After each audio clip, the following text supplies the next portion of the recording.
ಜೈಲಿನ ಅಕ್ರಮ ಬಯಲಿಗೆಳೆದಿದ್ದೆ ದರ್ಶನ್ ಆಪ್ತ ಧನ್ವೀರ್. ಕಾರಾಗೃಹದಲ್ಲಿ ಉಗ್ರರು ರೇಪಿಸ್ಟ್ಗಳು ಬಿಂದಾಸ್ ಲೈಫ್ ಅನ್ನ ಲೀಡ್ ಮಾಡ್ತಿದ್ದಾರೆ. ಜೈಲಿನಲ್ಲಿ ಏನೆಲ್ಲ ಅಕ್ರಮ ಆಗಿದೆ ಈ ಒಂದು ವಿಚಾರವನ್ನ ಬಯಲಿಗೆ ಎಳೆದಿದ್ದೆ ದರ್ಶನ್ ಆಪ್ತ ಧನ್ವೀರ್. ಕಾರಾಗೃಹದಲ್ಲಿ ಉಗ್ರರು ರೇಪಿಸ್ಟ್ಗಳು ಬಿಂದಾಸ್ ಆಗಿ ಲೈಫ್ ಲೀಡ್ ಮಾಡ್ತಿದ್ದಾರೆ. ಜೈಲಿನ ವಿಡಿಯೋ ರಿಲೀಸ್ ಹಿಂದೆ ಸ್ಯಾಂಡಲ್ವುಡ್ ನಟ ಪೊಲೀಸರಿಂದ ದರ್ಶನ್ ಆಪ್ತ ನಟ ಧನ್ವೀರ್ ವಿಚಾರಣೆ. ಕಾರಾಗೃಹ ರಾಜಾತಿಥ್ಯ ಕೇಸಲ್ಲಿ ಧನ್ವೀರ್ಗೆ ಸಿಸಿಬಿ ಗ್ರಿಲ್ ಮಾಡ್ತಾ ಇದೆ. ಸಿಸಿಬಿ ವಿಚಾರಣೆ ಮುಗಿಸಿ ತೆರಳಿದ ಸ್ಯಾಂಡಲ್ವುಡ್ ನಟ. ಜೈಲಿನ ಅಕ್ರಮ ಬಯಲಿಗೆಳೆದಿದ್ದೆ ದರ್ಶನ್ ಆಪ್ತ ಧನ್ವೀರ್. ಕಾರಾಗೃಹದಲ್ಲಿ ಉಗ್ರರು ರೇಪಿಸ್ಟ್ಗಳು ಬಿಂದಾಸ್ ಆಗಿ ಲೈಫ್ ಅನ್ನ ಲೀಡ್ ಮಾಡ್ತಿದ್ದಾರೆ.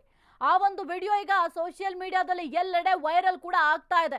ಈ ಒಂದು ವಿಚಾರಕ್ಕೆ ಸಂಬಂಧಪಟ್ಟಂತೆ ಏನು ರಾಜಾತಿಥ್ಯವನ್ನ ನೀಡ್ತಾ ಇದ್ದಾರೆ, ಈ ಒಂದು ವಿಡಿಯೋಗೆ ಸಂಬಂಧಪಟ್ಟಂತೆ ಸಾರ್ವಜನಿಕರು ಪ್ರಶ್ನೆಯನ್ನು ಕೂಡ ಮಾಡ್ತಾ ಇದ್ರು. ಸದ್ಯಕ್ಕೆ ಈ ಒಂದು ವಿಡಿಯೋ ಯಾವ ರೀತಿ ಲೀಕ್ ಆಯಿತು ಅನ್ನೋ ಪ್ರಶ್ನೆ ಕೂಡ ಮೂಡುತ್ತೆ. ಹಾಗಾಗಿ ನಟ ಧನ್ವೀರ್ ಈ ಒಂದು ವಿಡಿಯೋವನ್ನ ಲೀಕ್ ಮಾಡಿರುವ ಶಂಕೆ ವ್ಯಕ್ತ ಆಗ್ತಾ ಇದೆ. ಯಾಕೆಂತಂದ್ರೆ ಒಂದು ಹಾಸಿಗೆ ದಿಂಬು ವಿಚಾರಕ್ಕೆ ಸಂಬಂಧಪಟ್ಟಂತೆ ನ್ಯಾಯಾಲಯದಲ್ಲಿ ಏನು ಈ ಒಂದು ವಿಚಾರಣೆಯನ್ನ ಮಾಡ್ತಾ ಇದ್ರು, ಆ ಒಂದು ಸಂದರ್ಭದಲ್ಲಿ ಜೈಲಿನಲ್ಲಿ ಬೇರೆ ಖೈದಿಗಳಿಗೆ ರಾಜಾತಿಥ್ಯ ನೀಡ್ತಾ ಇದ್ದಾರೆ ಅಂತ ದರ್ಶನ್ ಪರ ವಕೀಲರು ಆರೋಪವನ್ನ ಮಾಡಿದ್ರು. ಸಿಸಿಬಿ ಕಚೇರಿ ಹಿಂಬಾಗಿಲಿನಿಂದ ತೆರಳಿದ ನಟ ಧನ್ವೀರ್. ಬರೋಬ್ಬರಿ 6 ಗಂಟೆಗಳ ಕಾಲ ನಟ ಧನ್ವೀರ್ಗೆ ವಿಚಾರಣೆಯನ್ನ ಮಾಡಲಾಗಿದೆ. ದರ್ಶನ್ಗಾಗಿ ವಿಡಿಯೋ ರಿಲೀಸ್ ಮಾಡಿದ್ರ ಹಾಗಾದ್ರೆ ನಟ ಧನ್ವೀರ್? ಹಾಸಿಗೆ ದಿಂಬಿಗೆ ಕಾರಾಗೃಹದಲ್ಲಿ ದರ್ಶನ್ ಪರದಾಡ್ತಿದ್ದಾರೆ.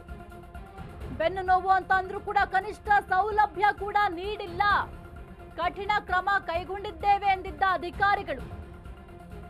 ದರ್ಶನ್ ಜೈಲಲ್ಲಿರುವ ವೇಳೆ ಬೇರೆ ಖೈದಿಗಳಿಗೆ ರಾಜಾತಿಥ್ಯ.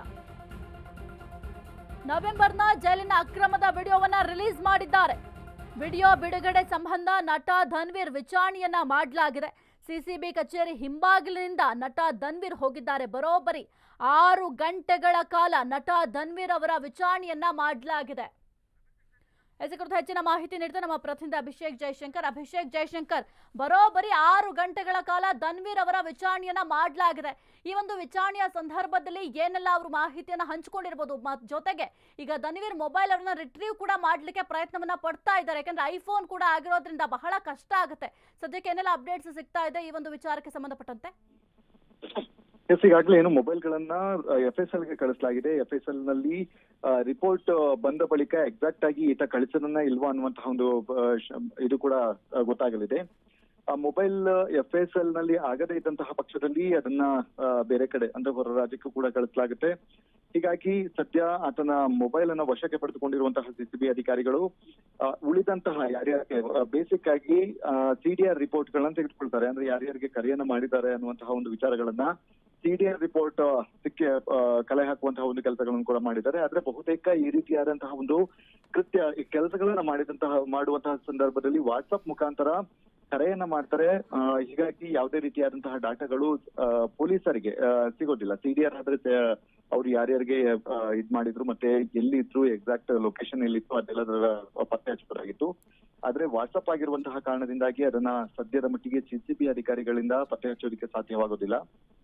ಈಗ ಸದ್ಯ 6 ಗಂಟೆಗಳ ಕಾಲ ನಿರಂತರವಾಗಿ ಅವರನ್ನು ವಿಚಾರಣೆಯನ್ನು ಮಾಡಲಾಗಿತ್ತು ಮತ್ತು ಇದರ ಇನ್ವಾಲ್ವ್ಮೆಂಟ್ ಈ ಒಂದು ವಿಡಿಯೋ ಲೀಕ್ ಆಗಿರುವಂತಹ ಒಂದು ಆಗಿರುವ ಕಾರಣಕ್ಕೆ ಒಂದಷ್ಟು ಹೇಳಿಕೆಗಳನ್ನು ತೆಗೆದುಕೊಂಡಿದ್ದಾರೆ ಮತ್ತು ಆಗಲು ಯತ್ನಿಸಿದ್ರ ಅನ್ನುವಂತಹ ಒಂದು ವಿಚಾರಗಳು ಕೂಡ ಇಲ್ಲಿ ಮುನ್ನಡೆಗೆ ಬಂದಿದೆ. ಯಾಕಂದ್ರೆ ಏರ್ಪೋರ್ಟ್ ಬಳಿ ಈ ರಿಪೋರ್ಟ್ ಏರ್ಪೋರ್ಟ್ ಸಂದರ್ಭದಲ್ಲಿ ಈತ ಎಸ್ಕೇಪ್ ಆಗ್ತಾ ಇದ್ದಾನೆ ಅನ್ನುವಂತಹ ನಿಟ್ಟಿನಲ್ಲಿ ಸಿಸಿಬಿ ಅಧಿಕಾರಿಗಳು ಅಲ್ಲಿ ಪಡೆದುಕೊಳ್ಳುವಂತಹ ಕೆಲಸ ಮಾಡಿರುವಂತದ್ದು. ಹಾಗಾಗಿ ಸದ್ಯದ ಇದೆಲ್ಲವೂ ಕೂಡ ಬೆಳವಣಿಗೆ.